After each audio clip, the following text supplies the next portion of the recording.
నమస్తే, welcome to Bharati TV. నేను బాపయ్య. ఆంధ్రప్రదేశ్ మాజీ ముఖ్యమంత్రి వైఎస్ఆర్ కాంగ్రెస్ పార్టీ అధినేత వైఎస్ జగన్మోహన్ రెడ్డి పరువు తీయడానికి బయట నుంచి ఎవ్వరూ రావక్కర్లేదు. ఆ పార్టీలోని నేతలే చాలు అని చెప్పేసి పొలిటికల్ అనలిస్టులు, పొలిటికల్ వర్గాలు కూడా చెప్తున్నాయి. ఎందుకు అలా చెప్తున్నాయి? ఏ తెలుగుదేశం పార్టీ వాళ్ళు, జనసేన పార్టీ వాళ్ళు, లేదంటే ఆయన చెల్లెలు కాంగ్రెస్ పార్టీలో ఉంది కదా, కాంగ్రెస్ పార్టీ వాళ్ళు ఆయన పరువు తీయొచ్చు కదా అని మీరు అనుకుంటారేమో. కానీ వైఎస్ఆర్ కాంగ్రెస్ పార్టీ నాయకులు ఎవరు ఆ ఛాన్స్ వేరే వాళ్ళకి ఎవరు, జగన్మోహన్ రెడ్డి పరువుని వాళ్లే తీస్తారు. అందుకు example Tatiparthi Chandrasekhar, Yerragondapalem Yerragondapalem MLA, YCP నేత అని చెప్పేసి చెప్తున్నారు. ఇంతకీ తాటిపర్తి చంద్రశేఖర్ జగన్మోహన్ రెడ్డి పరువు ఎలా తీశారు వైసీపీ నేత అయ్యుండి అని చెప్పి మీకు అనుమానంగా ఉంది కదా, చూడండి.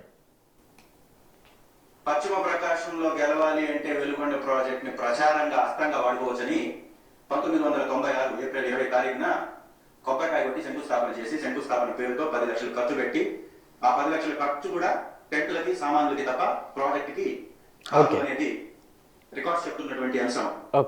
ఆ రికార్డ్స్ లోనే మేము చెప్తే ఎట్లాగూ దాని మీద విషయం చదువుతారు, తప్పుడు ప్రచారంగా చిత్రీకరిస్తారని ChatGPT, గూగుల్ ఇవి రెండింటిలో కూడా వెలువడ ఇక్కడే ఆయన పెద్ద పొరపాటు చేసి జగన్మోహన్ రెడ్డిని అడ్డంగా ముంచాడు. ఎప్పుడైతే ఆయన ChatGPT ఏఐని నేను సంప్రదించాను, ఆ ChatGPT ఏఐ నాకు ఈ వివరాలు ఇచ్చింది అన్నాడో, వెంటనే తెలుగుదేశం పార్టీ నాయకులు, కార్యకర్తలంతా కూడా ఈ వెలిగొండ ప్రాజెక్టు పూర్వాపరాలు మనం చెక్ చేయాలి అని చెప్పి ChatGPTని అడగటం మొదలుపెట్టారట. నేను కూడా వాళ్ళ దగ్గర నుంచే డీటెయిల్స్ తీసుకున్నాను, వాళ్ళే నాకు ఆ డీటెయిల్స్ పంపించారు. సో వాళ్ళు ఎలాంటి డీటెయిల్స్ చెక్ చేశారు ఈ ప్రాజెక్టు గురించి, ఆ ప్రాజెక్టు గురించి అసలు ChatGPT ఏం చెప్తోంది అని మనం డెఫినెట్గా చూద్దాం. కానీ ఒక 2 మాటలు ఈయన ఏదో చెప్తున్నారు, విందాం. ప్రాజెక్ట్ యొక్క చరిత్ర ఏంటి అని కొడితే వస్తున్నటువంటి వివరాల సారాంశాన్ని ఈ పేపర్లో కూడా తీసుకొని వచ్చాను. మొట్టమొదట ప్రాజెక్ట్ స్టార్ట్ చేయడంలో కానీ, పని మొదలు పెట్టడంలో కానీ, పర్మిషన్ రావడంలో కానీ, డిపిఆర్ సిద్ధం చేయడంలో కానీ తెలుగుదేశం పాత్ర శూన్యం కాదండి, శూన్యం. 96 పార్లమెంట్ ఎలక్షన్స్ కి పౌగా వాడేశాడు వెలుగొండ ప్రాజెక్ట్ ని చంద్రబాబు నాయుడు గారు. ఈ బూడిద పార్టీ అధ్యక్షుడు ఆ వెలుగొండ ప్రాజెక్ట్ కి ఎంత నీచమైన మాట చూడండి. బూడిద పార్టీ అధ్యక్షుడు అంటే ఆ పార్టీని వ్యవస్థాపక అధ్యక్షుడు ఎవరు? ఆ పార్టీకి వ్యవస్థాపక అధ్యక్షుడు ఎన్టీ రామారావు. బూడిద పార్టీ అంటే ఆయన విభూది పెట్టుకుంటారు కాబట్టి బూడిద పార్టీ అంటారా? విభూదిని అంత అవమానిస్తారా? హిందూ మతం మీద వైఎస్ఆర్ కాంగ్రెస్ పార్టీ మొదటి నుంచి చేస్తున్న దాడిదే. ఎప్పుడు కూడా హిందూ దేవాలయాల మీద, హిందూ మతం మీద, సనాతన ధర్మం మీద ఎప్పుడు కూడా వైసీపీ నేతలు ఇలా దాడి చేస్తూనే ఉంటారు. వాళ్ళకి అది పరిపాటిగా మారిపోయింది. ఇంకా ఏమంటున్నారు విందాం. 9 సంవత్సరాలు ఎవరున్నారు? 2004 నుంచి 2009 వరకు ఉన్నది ఎవరు ముఖ్యమంత్రిగా? రాజశేఖర రెడ్డి. 2009లో మళ్ళీ గెలిచి ఆయన ఎక్కువ నాళ్ళు ఉండలేదు, చనిపోయారు అనుకోండి ప్రమాదవశాత్తు హెలికాప్టర్ ప్రమాదంలో. ఆయన పోయిన తర్వాత కాంగ్రెస్ పార్టీ 2 ముఖ్యమంత్రుల్ని మార్చింది. అంటే రోసయ్యని, ఆ తర్వాత కిరణ్ కుమార్ రెడ్డిని పెట్టింది. దానికి తెలుగుదేశం పార్టీకి ఏమైనా సంబంధం ఉందా? కానీ మీరు క్రెడిట్ చోరీకి పాల్పడినట్టుగా తెలుగుదేశం పార్టీ ఎక్కడా కూడా క్రెడిట్ చోరీకి పాల్పడలేదు. వాళ్ళంతా కూడా డీటెయిల్డ్గా ఈ పనులు ఎప్పుడు ప్రారంభమయ్యాయి, ఎవరి టైంలో ప్రారంభమయ్యాయి, ఎలా ప్రారంభమయ్యాయి, ఇవన్నీ కూడా క్లియర్గా చెప్తూ వచ్చారు. సో వాటికి సంబంధించి నేను మీకు ఇన్ఫర్మేషన్ చూపిస్తాను, చూడండి. అయితే నేను కూడా ఇక్కడ వాళ్ళు చెప్తున్న మాట, తెలుగుదేశం పార్టీ వాళ్ళు చెప్తున్న మాట ఎంతవరకు నిజమా అబద్ధమా అని చెప్పేసి మనం కూడా క్రాస్ వెరిఫికేషన్ చేసుకోవాలి కదా. అందుకని నేను ఇక్కడ ChatGPTని అడిగాను, పోల సుబ్బయ్య వెలిగొండ ప్రాజెక్టు ఎప్పుడు స్టార్ట్ అయింది, ఎవరు శంకుస్థాపన చేశారు అని అంటే ఇది చెప్పిన విషయం చూడండి. పోల సుబ్బయ్య వెలిగొండ ప్రాజెక్టు 1996 మార్చి 5న అప్పటి ముఖ్యమంత్రి నారా చంద్రబాబు నాయుడు శంకుస్థాపన చేశారు. ఇది ప్రకాశం జిల్లాలో జరిగింది. అప్పటి అంచనా వ్యయం సుమారు 980 కోట్ల రూపాయలు. ప్రాజెక్ట్ ప్రతిపాదనలు 1994లో ఎన్టీ రామారావు ముఖ్యమంత్రిగా ఉన్నప్పుడు వచ్చాయి. కానీ అధికారిక శంకుస్థాపన 1996లో చంద్రబాబు చేశారు.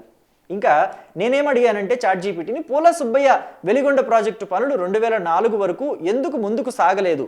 1996లో శంకుస్థాపన చేసిన అప్పటి సీఎం చంద్రబాబు తన హయాంలో డిపిఆర్ కూడా సిద్ధం చేసి కేంద్రానికి పంపారు కదా, కానీ కేంద్రం నుండి ఎందుకు అనుమతులు రాలేదు అని నేను క్వశ్చన్ చేశాను. ఎందుకంటే మరి 1900 వైసీపీ వాళ్ళ వైపు నుంచి కూడా మనం ఆలోచించాలి కదా. వైసీపీ వాళ్ళు ఏమంటారు, 1996లో చంద్రబాబు నాయుడు శంకుస్థాపన చేశారు, కేవలం పశ్చిమ ప్రకాశంలో ఓట్ల కోసమే దాన్ని వాడుకున్నారు అని చెప్పి తాటిపర్తి చంద్రశేఖర్, ఎర్రగొండపాలెం ఎమ్మెల్యే, ఆయన మాట్లాడిన మాటలే కదా. సో కాబట్టి నేను అలాగే క్వశ్చన్ చేశాను. క్వశ్చన్ చేస్తే ChatGPT ఏం చెప్పిందంటే 1996లో చంద్రబాబు నాయుడు శంకుస్థాపన చేసిన 2004 వరకు పనులు ముందుకు సాగకపోవడానికి ప్రధాన కారణాలు కేంద్ర అనుమతులు అంటే సిడబ్ల్యూసి, అటవీ పర్యావరణ క్లియరెన్స్లు, టెక్నికల్ ఇన్వెస్టిగేషన్ జాప్యాలు, నిధుల కేటాయింపు లేకపోవడం. అంటే రాష్ట్రంలో అధికారంలో ఉన్నది తెలుగుదేశం పార్టీ, అప్పుడు కేంద్రంలో అధికారంలో ఎన్డీఏ ఉంది. మరి ఎన్డీఏ నిధులు విడుదల చేయాలి, అలాగే అటవీ శాఖ మంత్రులు, కేంద్ర అటవీ శాఖ మంత్రులు వాళ్ళు అంతా కూడా ప్రాజెక్టుకి గ్రీన్ సిగ్నల్ ఇవ్వాలి. లేకపోతే ఎలా సాగుతుంది? పనులు ముందుకు సాగవు కదా. దాంట్లో చంద్రబాబు నాయుడు తప్పు కానీ, ఆయన కావాలని జాప్యం చేయడం కానీ ఎక్కడా లేదు అన్న విషయం ఇక్కడే మీకు క్లియర్గా అర్థమైపోయి ఉంటుంది. సో ఇక చూసుకున్నట్లయితే ఈ డిపిఆర్ 1994లో మొదటి డీటెయిల్డ్ ప్రాజెక్ట్ రిపోర్ట్ సిద్ధమైంది. 1995 నవంబర్లో దీన్ని సెంట్రల్ వాటర్ కమిషన్కి సమర్పించారు. సిడబ్ల్యూసి దాన్ని రిమార్క్స్తో తిరిగి పంపించింది.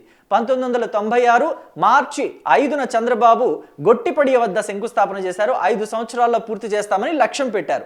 2000 సంవత్సరం మే వరకు అనుమతులు రాలేదు. 2001లో టెక్నికల్ అడ్వైజరీ కమిటీ వేశారు. ఆ తర్వాత ఒక స్విట్జర్లాండ్ కంపెనీకి పూర్తి ప్రాజెక్ట్ మోడల్ తయారు చేయడానికి 2.5 కోట్ల కాంట్రాక్ట్ ఇచ్చారు. కానీ వాళ్ళు పని మొదలు పెట్టలేదు. దీనికి చంద్రబాబు నాయుడు కాదు కదా కారణం. ఎన్ని విధాలుగా ప్రయత్నం చేశాడనేది మీకు ఇక్కడ అర్థమవుతుంది. ప్రాజెక్టు నల్లమల అటవీ రిజర్వ్ ఫారెస్ట్ గుండా సొరంగాలు తవ్వాల్సి ఉండటం వల్ల అటవీ పర్యావరణ క్లియరెన్సులు అవసరం. ఇవి చాలా సమయం తీసుకున్నాయి.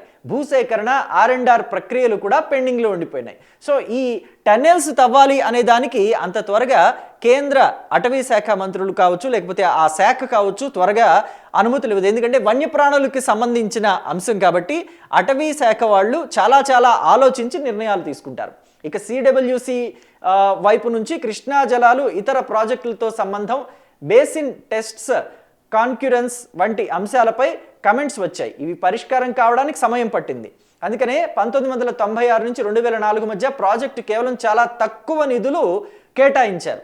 సో ఇంకా నెక్స్ట్ నేను చెక్ చేసింది మీకు చెప్తాను. అంటే ఎంత నిధులు కేటాయించారు అంటే 1996 నుంచి 2004 వరకు పనులు ముందుకు సాగలేదనే మాట వాస్తవం. ఎందువల్ల సాగలేదనేది ఇప్పటి వరకు మీరు విన్నారు.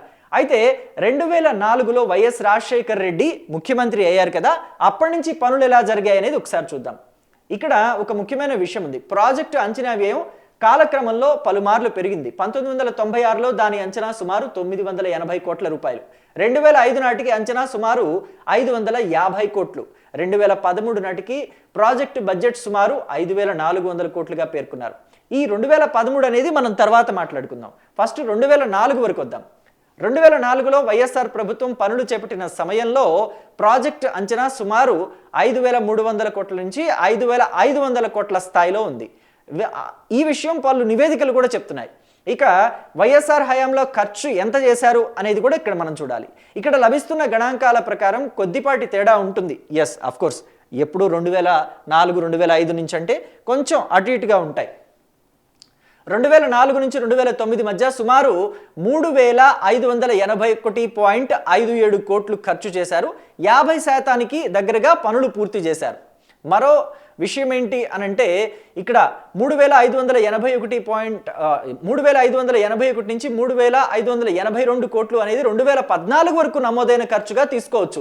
ఎందుకని అంటే రాజశేఖర రెడ్డి 2009లో చనిపోయారు కదా, ఆ తర్వాత కిరణ్ కుమార్ రెడ్డి అధికారాన్ని చేపట్టారు. చాలా స్వల్పకాలం రోసయ్య ముఖ్యమంత్రిగా పనిచేసినప్పటికీ ఎక్కువ శాతం కిరణ్ కుమార్ రెడ్డి ముఖ్యమంత్రిగా పనిచేశారు. కాబట్టి 2004 నుంచి మొత్తం 2014 వరకు కూడా తీసుకుంటే 3582 కోట్ల వరకు ఖర్చు అయినట్టుగా, ప్రాజెక్టు కోసం ఖర్చు అయినట్టుగా మనకి ఇక్కడ అవగతమవుతుంది. ఇక నెక్స్ట్ 2019 నుంచి 2024 మధ్య వెలుగొండ పరిస్థితి గురించి ఇక్కడ మనం చూస్తున్నాం. ఇక 2024లో కూటమి ప్రభుత్వం వచ్చిన తర్వాత ఎంత పూర్తి చేసింది అనేది కూడా మనం చెక్ చేద్దాం. అయితే ఇక్కడ 2014 నాటికి ఎంతవరకు పనులు పూర్తయ్యాయంటే 5 ప్రధాన కాలువలు సుమారు 80% పూర్తి చేశారు.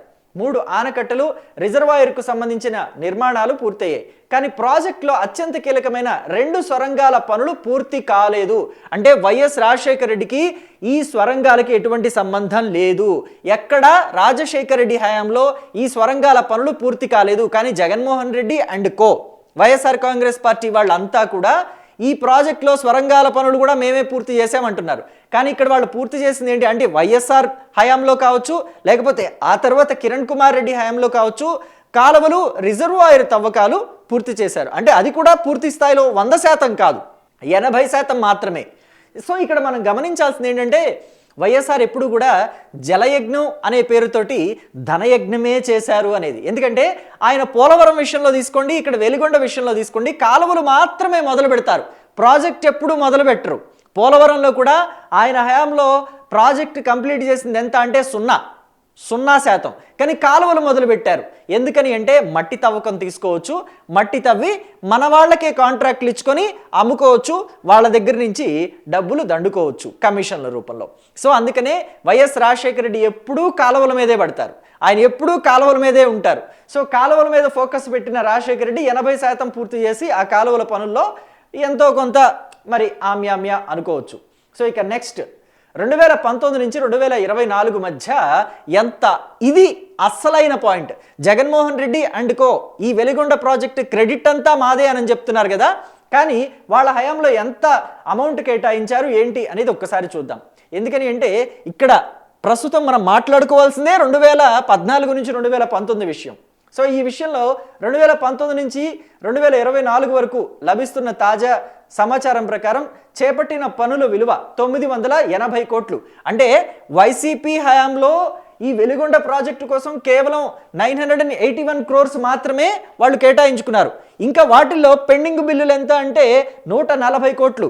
ఖర్చు చేసింది ఎంత అంటే సుమారు 840 కోట్లు. అంటే అమౌంట్ కేటాయించారు కానీ దాన్ని ఖర్చు మొత్తం చేయలేదు, ఇంకా చేసిన దాంట్లో కూడా బిల్లులు పెండింగ్ పెట్టారు. సో మొత్తం ప్రాజెక్టు పనులు 2019 నుంచి 24 మధ్య ఎంత అంటే 2.77%. అది కూడా సుమారుగా వెలిగొండ ప్రాజెక్టులో జగన్మోహన్ రెడ్డి క్రెడిట్ ఎంత అంటే 2.77%. అయితే మరి రాజశేఖర రెడ్డి హయాంలో దగ్గరగా ఈ ప్రాజెక్ట్ అంటే కాలువలు కావచ్చు, రిజర్వాయర్ కావచ్చు, వీటన్నిటి విషయంలో మొత్తంగా కలిపి 50% పనులు పూర్తయ్యాయి అని చెప్పి నువ్వు అన్నావు కదా, మరి అది కూడా జగన్ క్రెడిట్ కిందకి వస్తుంది కదా అని మీరు అనొచ్చు. కానీ జగన్మోహన్ రెడ్డికి క్రెడిట్ ఇవ్వడానికి కాంగ్రెస్ పార్టీ ఎందుకు యాక్సెప్ట్ చేయాలి? అది కాంగ్రెస్ పార్టీ, కేంద్ర ప్రభుత్వం అప్పట్లో కాంగ్రెస్ అధికారంలో ఉంది కేంద్రంలో. సో కేంద్రం అనుమతులు ఇవ్వబట్టి, కేంద్రం నిధులు మంజూరు చేయబట్టి రాజశేఖర రెడ్డి హయాంలో ఆ 50% పనులన్నా పూర్తయ్యాయి. కాబట్టి అది అంటే అప్పుడు కాంగ్రెస్ పార్టీ కేంద్రంలో ఉంది కాబట్టి కాంగ్రెస్ పార్టీకి వెళుతుంది ఆ 50% క్రెడిట్ కూడా. ఇక్కడ జగన్మోహన్ రెడ్డికి కేవలం 2.77% క్రెడిట్ మాత్రమే. సో ఇక ఇప్పటివరకు తెలుగుదేశం పార్టీ ఎంత పనులు పూర్తి చేసింది ఏంటనేది చూస్తే 2024లో కూటమి ప్రభుత్వం వచ్చిన తర్వాత ఇప్పటి వరకు ఖర్చు చేసింది 2250 కోట్లు. ఎంత? 2250 కోట్ల రూపాయలు. ఇందులో ప్రధానంగా తొలి దశ సివిల్ టన్నెల్ తదితర పనులు, నిర్వాసితులకు R&Rకు తాజాగా విడుదలైన మొత్తం 768 కోట్లు. ప్రస్తుత మొత్తం ప్రాజెక్టు అంచనా 10,580 కోట్లు. ప్రాజెక్టుపై ఇప్పటి వరకు మొత్తం ఖర్చు 6,736 కోట్లు. అంటే గతంలో తెలుగుదేశం పార్టీ 2014 నుంచి 19 మధ్య అధికారంలో ఉన్నప్పుడు కావచ్చు, ఇప్పుడు కావచ్చు, లేకపోతే అంతకుముందు కాంగ్రెస్ పార్టీ అధికారంలో ఉన్నది కావచ్చు, మొత్తం కలిపి 6,736 కోట్లు. ఇంకా అవసరమయ్యే మొత్తం 3,844 కోట్లు. సో ఇక తాజాగా ముఖ్యమంత్రి పర్యటన ప్రకారం గత 2 సంవత్సరాల్లో కూటమి ప్రభుత్వం వెలిగొండ కోసం 2,250 కోట్లు ఖర్చు చేసింది అనేది తెలుస్తుంది. పనులు ఎంత శాతం పూర్తయ్యాయి అనంటే ఇక్కడ పనుల గురించి 18.8 కిలోమీటర్ల సొరంగాలు కీలక పనులు పూర్తయ్యాయి. అలాగే తొలి దశ ద్వారా సుమారు 1.19 లక్షల ఎకరాలకు సాగునీరు, దాదాపుగా 4 లక్షల మందికి తాగునీరు అందిస్తుంది ఈ వెలిగొండ ప్రాజెక్టు వల్ల. అంటే 2 సొరంగాలు, టన్నెల్స్, ఈ కీలకమైన టన్నెల్స్, ఇవి 2 కూడా ఇప్పుడు తెలుగుదేశం పార్టీ హయాంలో కంప్లీట్ అయ్యాయి అని చెప్పడంలో ఎటువంటి డౌట్ కూడా లేదు. ఇవంతా నేను సొంతంగా చెప్పింది కాదు, లేకపోతే తెలుగుదేశం పార్టీ వాళ్ళు ChatGPTలో చూసామని చెప్పి ఇప్పుడు సోషల్ మీడియాలో పెట్టినవి కాదు. నేను ChatGPTని అడిగితే ఇవి నాకు ఇచ్చింది ChatGPT. కాబట్టి వైఎస్ఆర్ కాంగ్రెస్ పార్టీ వాళ్ళంతా కూడా ChatGPT అని చెప్పి వాళ్ళే అనవసరంగా జగన్మోహన్ రెడ్డి ముంచేశారు. జగన్మోహన్ రెడ్డి క్రెడిట్ చోరీ చేద్దాం అంటే భోగాపురంలో కావచ్చు, లేకపోతే పోలవరం విషయంలో కావచ్చు, క్రెడిట్ చోరీ చేద్దామని ఎలా చతికిల పడ్డారో ఈసారి సొంత పార్టీ నేతల వల్ల చతికిల పడ్డారు. ఈ భోగాపురం విషయంలో అయితే తెలుగుదేశం పార్టీ వాళ్ళంతా గతంలో జగన్మోహన్ రెడ్డి మాట్లాడిన వీడియోలన్నింటినీ బయటకు తీసుకొచ్చి ఆయనకి క్రెడిట్ ఏం లేదు దీంట్లో అని చెప్పడం క్లియర్ కట్గా చూసాం. కానీ ఈసారి మాత్రం అసలు తాటిపర్తి చంద్రశేఖరే చాట్ జీపీటీ అని జగన్ నిండా ముంచేశాడు. ఇంకా ఏమంటున్నాడో చూద్దాం మనం. ఇక్కడ ఇంకొక వీడియో కూడా ఉంది, అద్భుతమైన వీడియో ఇది. అసలు వేరే లెవెల్లో చించేసుకుంటున్నారు వెలిగొండ ప్రాజెక్టు గురించి. అదే కూడా ఏంటో చూద్దాం. ప్రభుత్వం వెలుగొండ ప్రాజెక్ట్ నిర్వాసితుల పట్ల దుర్మార్గంగా వ్యవహరిస్తుంది. దాదాపు ఎర్రగొండపాలెంకి సంబంధించినటువంటి కుటుంబాలే ఎక్కువ శాతం నష్టపోతుంది. ఈ రోజు వరకు సుంకేసుల్లో 400 కుటుంబాలకి ఆర్ఎండ్ఆర్ ప్యాకేజ్ ప్రకటించకుండానే ముఖ్యమంత్రి గారు నీళ్లు వదులుతారంట. ఎవరు బతుకుల మీద నీళ్లు వదలడానికి వస్తున్నా ముఖ్యమంత్రి గారిని ప్రశ్నిస్తున్నారు.